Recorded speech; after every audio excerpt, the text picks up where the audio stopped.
Hey everybody, this is Pastor Dustin submitting for TeamNerdChurch.com. This is actually the very first video up on the site, so it probably bears some explanation what exactly Team Nerd Church is.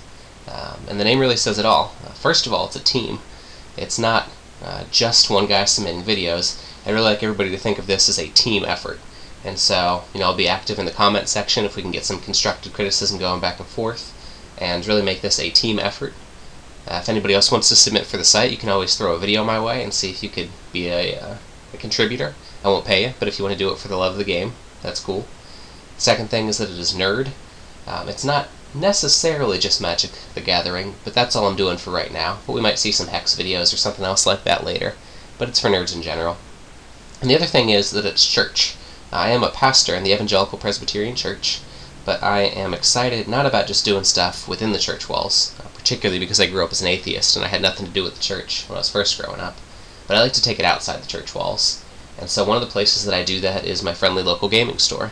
And so I'm running a Bible study over there, and so I like to do that in person, online, for people that are Christians and people that are atheist, agnostics, whatever, are just interested in learning.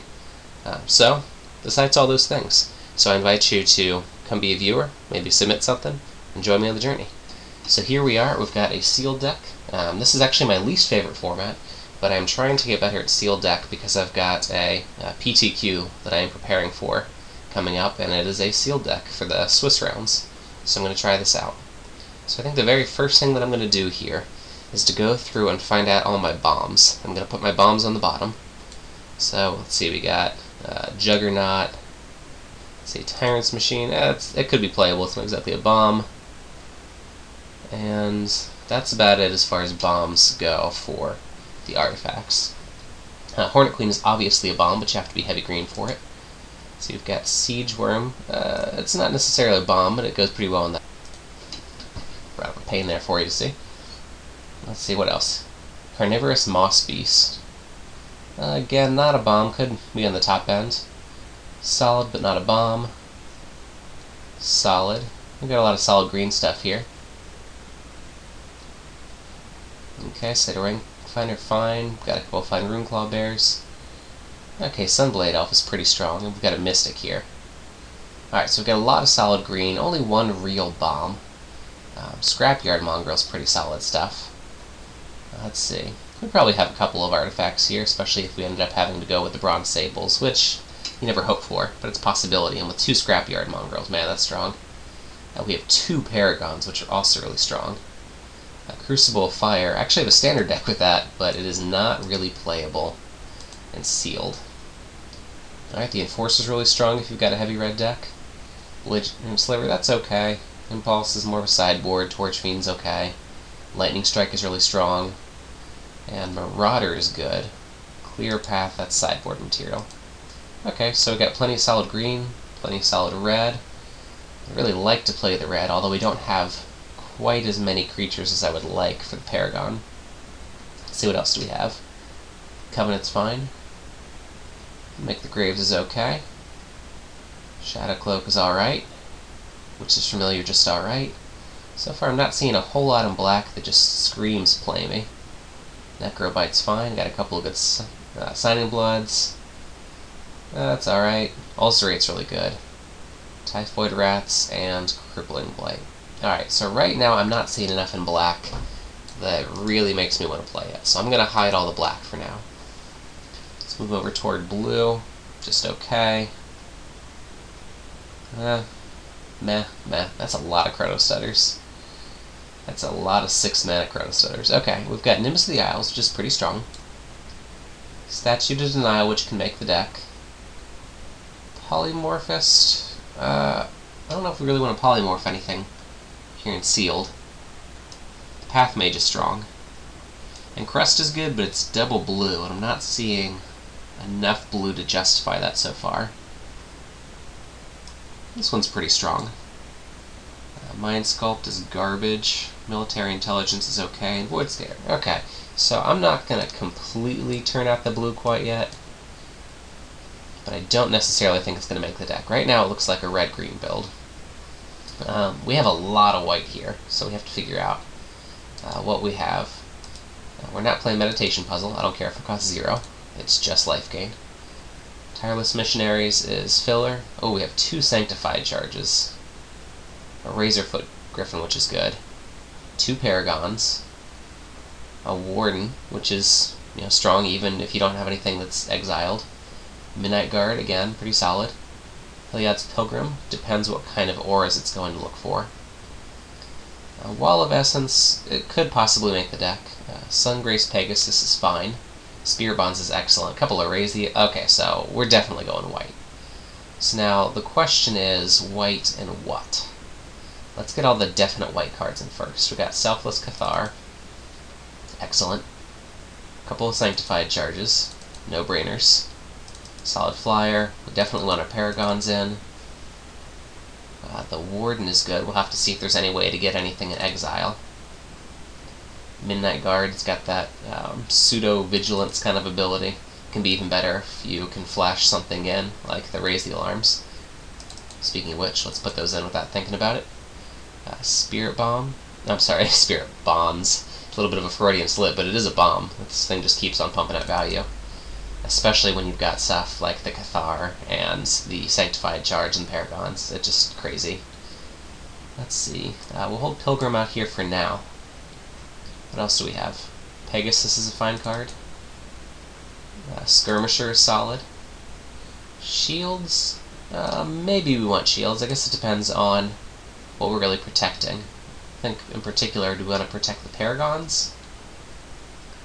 Maybe a Divine Favor.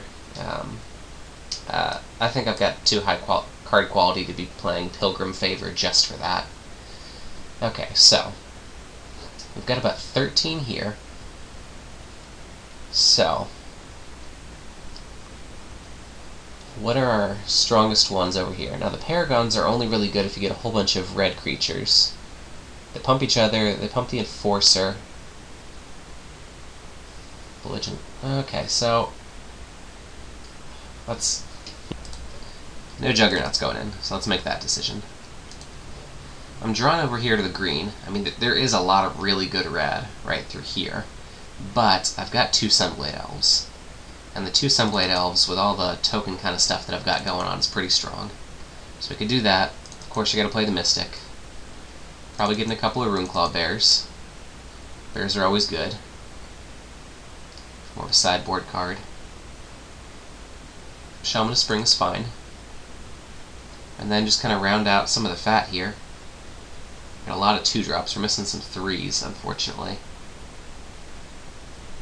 There aren't a whole lot of 3s. You got Hunter's Ambush, which just works against our deck. Reclamation Sage, I don't know that it's main deckable. And then we've just got fat over here. So what do we do about this 3-drop problem?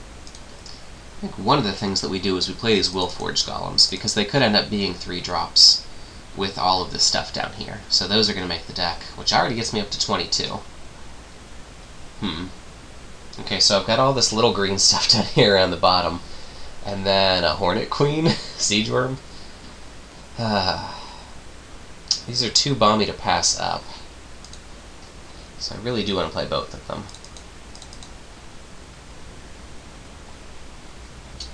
Question is, what do I cut? Because I'm already up to 24. I don't really want to play 16 land. Separating it into creatures and spells. It's extremely creature heavy. I don't know why these won't go over here in the next category, but that's what it looks like. Got a pretty aggressive start here. Plenty of 1 and 2 drops. Kind of missed that 3-drop spot. We've got a lot of solid 4s. And then these really should move over. I can't see ever casting that as... Let's just be super optimistic and put these here as 3s. I don't think they are, but they're kind of like 3.5s. So we're still looking at 24. Hornet Queen's way up there. There's no way to cheat it in, and it's triple green. And so I want to cut it because of all of those factors. But it's Hornet Queen. And it's sealed, so it can go a little slower. It just seems inexcusable to play green and not play Hornet Queen. I was thinking about cutting the Sungrace Pegasus, because there's not really anything to pump it up. But then I thought about the fact that I've got Paragons, so that makes it quite a bit stronger. Then I've got the Selfless Cathar, and I've got, I'm not even looking at it here, I've got the Sanctified Charge, so I can't cut that. This is a good example of what I'm talking about with team. Let me know what you would cut in this situation. Put it down there, make an argument, go back and forth on it. Alright, I'm going to make what's probably going to be an unpopular choice. I'm going to cut the Shaman of Spring. I've got enough bears already. It doesn't get pumped in quite the same way that my other stuff does. I just can't bring myself to not play Hornet Queen. I can definitely see cutting the Hornet Queen, but I'm going to actually cut the Shaman of Spring. So there we go. Cutting the Shaman of Spring. Add some lands, see what Moto suggests. What do you think, Moto? What'd you do? 9-8, huh? Let's see. What does 9-8 actually look like? Well, we unfortunately need a lot of forests to be able to hit those early green drops, which are almost all right here, and those really late green drops up on that end. So I think that that's actually about right. Split it right down the middle. So we'll do it like that. Let's submit, and we'll see how our choices ended up. Alright, I'll see you guys in